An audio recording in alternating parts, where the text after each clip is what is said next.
pagi. Apa kabar? Waalaikumsalam Pak Iman, selamat pagi. Alhamdulillah sehat. Bagaimana kabar Pak Iman? Alhamdulillah Ibu, saya sehat juga. Syukur kalau bisa sehat-sehat dulu ya. Indonesia hari ini ada sesi coaching bersama Bu Dini ya. Betul Pak. Saya berencana nanti sekitar jam 3 saya akan melakukan coaching bersama Bu Dini. Oke, baiklah. Bisa. Dan yang saya di sini adalah untuk memberikan dukungan ya terhadap kompetensi coaching yang ingin Ibu bisa kembangkan nanti ya. Nah, maka dari itu saya akan mengamati proses coaching yang akan Ibu bisa lakukan bersama Bu Dini ya. Nah, apakah Bu Nisa sudah siap melakukan proses coachingnya Bu?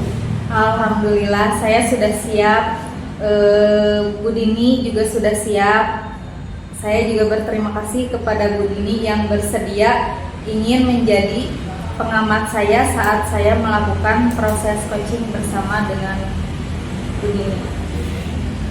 Nah, baiklah, sebelumnya ya, sebelum memulai proses coaching ya, ada beberapa hal yang ingin saya jelaskan Bu, dan nanti saya juga akan bertanya ya pada Bu Nisa. Ya, pertama-tama saya akan menjelaskan dulu nih rubrik penilaian dari coaching yang akan dilakukan nanti. Baik Pak. Nah, jadi poin-poin yang akan nanti saya amati saat melakukan proses coaching nanti ya Bu, yaitu saya akan melihat apakah Ibu bisa melakukan percakapan coachingnya sesuai dengan alur kita atau tidak. Dan kita pun kita ketahui ya bersama bahwa alur kita itu terdiri atas tujuan umum, identifikasi, rencana aksi dan tanggung jawab ya saya. Iya Pak. Nah, nanti selanjutnya saya juga akan mengamati apakah bisa melakukan percakapan coaching berdasarkan prinsip-prinsip coaching ya Bu ya. Nah, prinsip coaching itu ialah membentuk kemitraan antara coach dan coaching untuk menggali potensi coaching dengan proses yang kreatif dan memaksimalkan potensinya Bu. Iya Pak. Nah, nanti selanjutnya kompetensi inti yang perlu diperhatikan yaitu presence, kehadiran penuh, kemudian mendengarkan secara aktif dan juga mengajukan pertanyaan-pertanyaan yang berbobot seperti itu ya Bu ya. Iya Pak. Nah, ketika Ibu Nisa mengajukan pertanyaan-pertanyaan yang berbobot, Bu Nisa tidak perlu mendengarkan dengan rasa. Di sini maksudnya adalah reshape dulu ya, menerima, kemudian appreciate, kemudian disebut bentuk apresiasi, kemudian summarize juga sebagai merangkum, dan tentunya aksi itu bertanya itu ya. Nah, reshape itu Bu Nisa nanti bisa menerima pernyataan dari coaching Ibu nanti ya, kemudian appreciate, kemudian memberikan apresiasi dengan menerima pernyataan dari coaching. Kemudian summarize, yaitu Bu Nisa nanti bisa merangkum permasalahan dari coaching dan bertanya, maka Bu Nisa nanti bisa mengajukan pertanyaan-pertanyaan yang dapat menstimulus pemikiran dari coaching. Seperti itu Bu Nisa ya. Iya Pak. Nah, sekarang apakah sudah jelas Bu Nisa dengan wujud penilaiannya Bu? Sudah jelas Pak. Masih ada yang ditanyakan lagi? Pada saat saya melakukan proses coaching nanti, Ya. saya berencana akan melakukan sesuai dengan alur kita. Ya. Lalu saya akan menerapkan prinsip-prinsip coaching dan kompetensi inti dalam coaching. Saya rasa sudah cukup jelas dengan rubrik penilaian yang sudah Bapak sampaikan. Oke, siap ya, baiklah. Selanjutnya izinkan saya ya Bu Nisa untuk bertanya kepada Ibu ya. Silahkan Pak. Baik, yang pertama saya bertanya kompetensi coaching mana yang akan Ibu bisa kembangkan nanti ke depannya? Jadi pada saat saya melakukan coaching, saya ingin 3 kompetensi yang ingin saya kembangkan tentang kehadiran penuh, kemudian mendengarkan secara aktif, dan juga mengajukan pertanyaan-pertanyaan yang berbobot. Oke, baik. Nah, kemudian kira-kira nih dari ketiga kompetensi yang Ibu tadi sampaikan kepada saya ya. Nah, kompetensi bagian mana yang secara spesifik yang Ibu Nisa ingin saya observasi? Untuk spesifik yang ingin saya observasi yaitu pada bagian mendengarkan secara aktif dan cara saya mengajukan pertanyaan-pertanyaan yang berbobot. Oke, berarti Ibu Nisa akan berfokus pada kompetensi coaching yang ingin saya observasi, yaitu mendengarkan secara aktif dan mengajukan pertanyaan-pertanyaan yang berbobot. Benar itu ya, Bu, sekali, ya? Pak Iman. Oke, baik. Nah, kemudian seperti apa sih indikator ketercapaian dari tujuan pengembangan yang akan Ibu Nisa inginkan pada saat sesi coaching ini? Yang pertama, nanti saya mampu menyimak dan lebih banyak mendengar daripada berbicara, serta nanti saya terbebas dari judgement, asumsi, dan asosiasi. Dan kedua, saya bisa mengajukan pertanyaan-pertanyaan terbuka dan pertanyaan-pertanyaan yang berasal dari mendengar. Oke, siap. Baik, Bu Nisa. Demikian sepertinya kegiatan pra-observasi kita hari ini ya Bu ya. Terima kasih sudah menjabarkan dengan begitu rinci kompetensi yang Ibu capai dan kembangkan ya. Saya akan observasi. Nah, selanjutnya nanti Ibu Nisa melaksanakan kegiatan coaching bersama Bu Dini ya Bu ya. Nah, nanti setelah Bu Nisa melaksanakan coaching, kita bertemu lagi Bu untuk berbincang sejenak tentang hasil proses coaching yang akan Ibu Nisa lakukan nanti. Baik Pak Iman, terima kasih karena sudah bersedia diskusi sebelum saya melaksanakan coaching nanti. Baik Bu, karena ini adalah salah satu proses yang harus dilakukan. Dan ketika kita melakukan observasi harus ada pra-observasi sehingga saya bisa tahu sih apa yang nanti kompetensi Ibu harapkan mencapai seperti itu ya. Baiklah Ibu, nanti sampai ketemu lagi. Saya mohon pamit karena saya ada kegiatan yang lain Ibu ya. Kita ketemu lagi. Ya, terima kasih.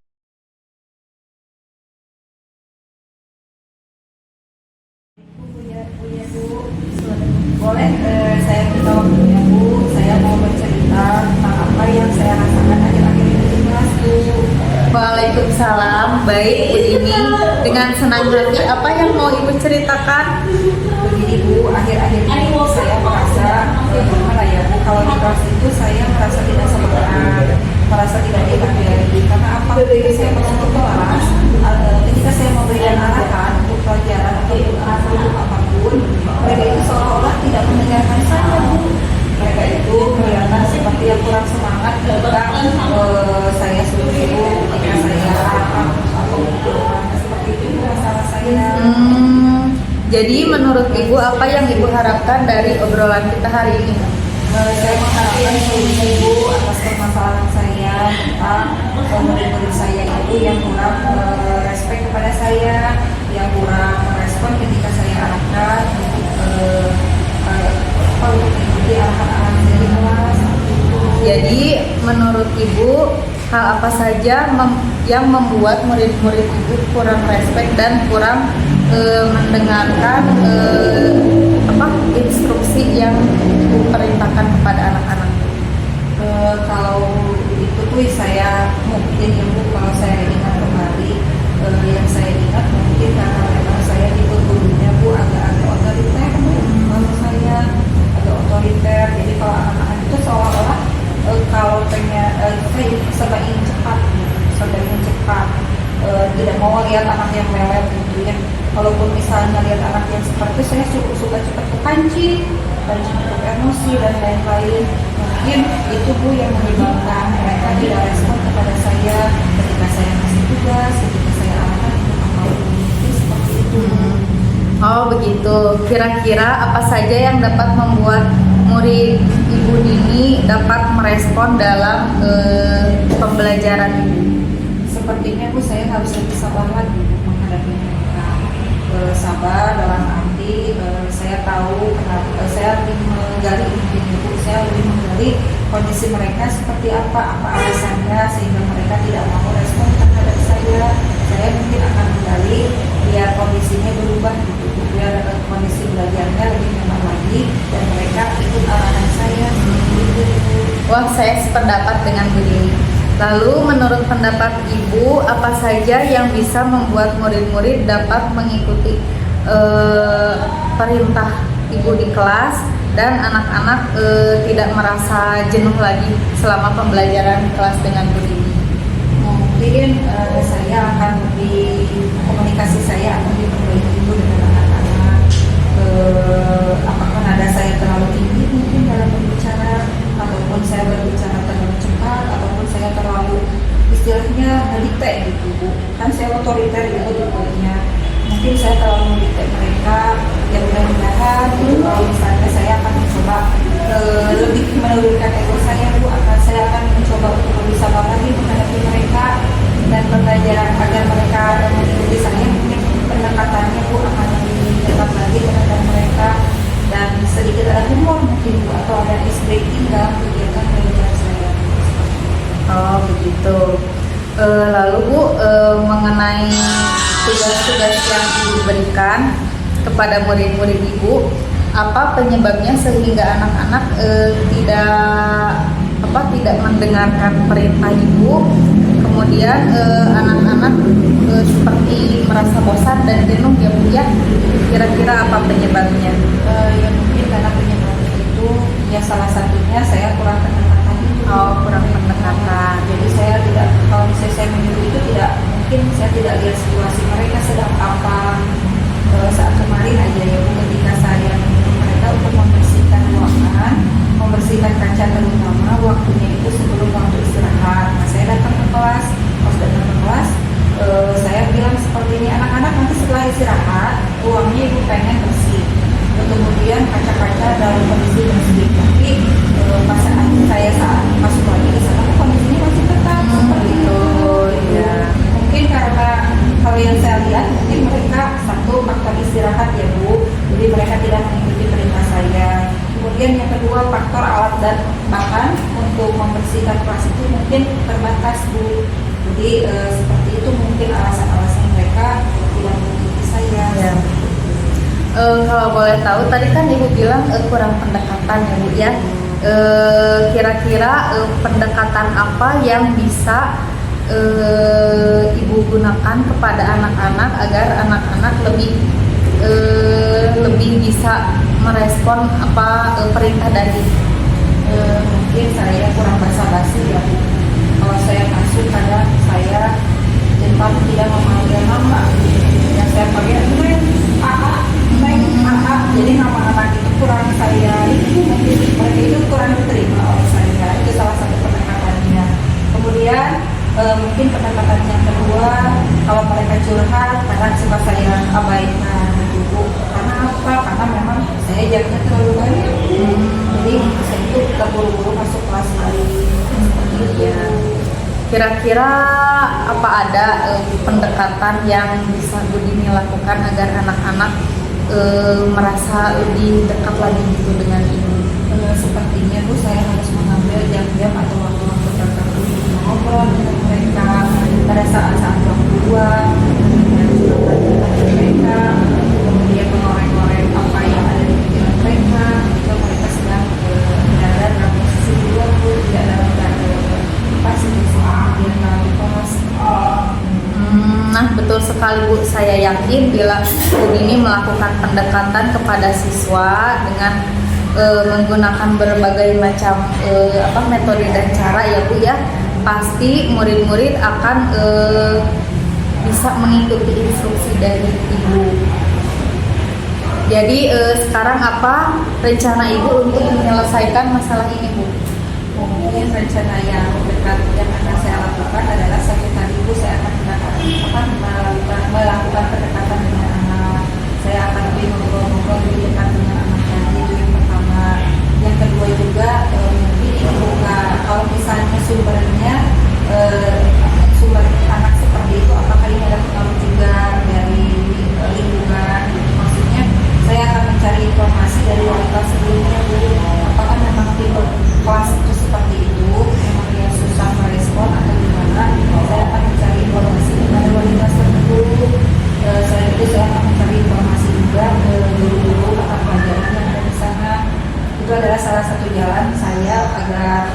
berhubung dengan mereka dan mereka bisa merespon dengan saya.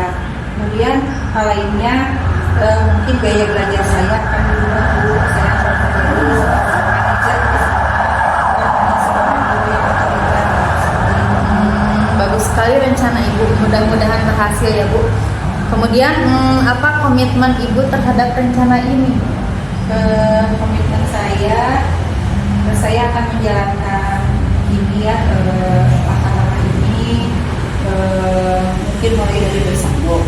Saya mencoba dan mungkin saya akan minta bantuan juga kepada orang-orang yang lebih senior dari saya agar beliau bisa membimbing saya di sekolah bagaimana yang harus saya lakukan, dan saya juga akan bekerja sama dengan guru BK atau guru BP mencari inti permasalahan yang terjadi di kelas saya. Wah, bagus sekali Bu. Saya sangat mendukung, mudah-mudahan semuanya berjalan lancar sesuai dengan harapan Ibu ya Bu. Terima kasih banyak Bu Seni. Dengan Bu, maaf ya Bu, saya punya nama Bu Seni wajahnya mirip. Mohon maaf. Atas sharingnya ya Bu, mudah-mudahan saya menjadi seseorang yang dirindukan di kelas Bu. Jadi keinginan saya adalah berubah.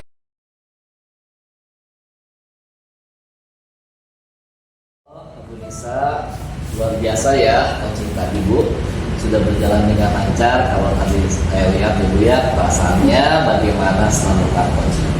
Setelah melakukan coaching tadi, saya merasa kompetensi coaching yang saya harapkan tadi, saya rasa sudah bisa tercapai. Saya juga merasa bahagia bisa bercerita banyak dengan coaching, sehingga permasalahan yang dihadapi coaching itu mendapatkan solusinya. Oke. Jika kita merujuk pada indikator ya Bu ya, pencapaian dari pengembangan yang Ibu Nisa harapkan pada kompetensi coaching, Ibu kira-kira apa saja yang sudah Ibu Nisa lakukan pada proses coaching tadi? Setelah melakukan coaching tadi, saya merasa sudah mampu fokus terhadap coaching, yaitu dengan mendengarkan aktif dan mengajukan pertanyaan-pertanyaan yang berbobot sesuai dengan alur cerita. Oke, bagus ya Bu ya, Bu Nisa. Jadi tadi yang sudah Ibu lakukan sudah tercapai ya Bu ya, tujuan ataupun indikator pengembangan yang Ibu harapkan ya. Ya Pak Iman, menurut saya sudah. Oke, baik Bu, izinkan saya menyampaikan hasil pengamatan tadi saya ya Bu ya. Ya, silakan Pak. Oke, berdasarkan observasi saya, percakapan coaching yang tadi Ibu bisa lakukan sudah berjalan dengan baik Ibu ya, di mana Ibu sudah melakukan percakapan coaching sesuai dengan alur kita seperti yang Ibu tadi sampaikan. Nah, kemudian Ibu Nisa juga sudah menanyakan tujuan kepada coaching dalam sesi coaching itu, mengarahkan Bu Dini untuk mengidentifikasi permasalahannya, kemudian merencanakan aksi untuk menyelesaikan permasalahannya.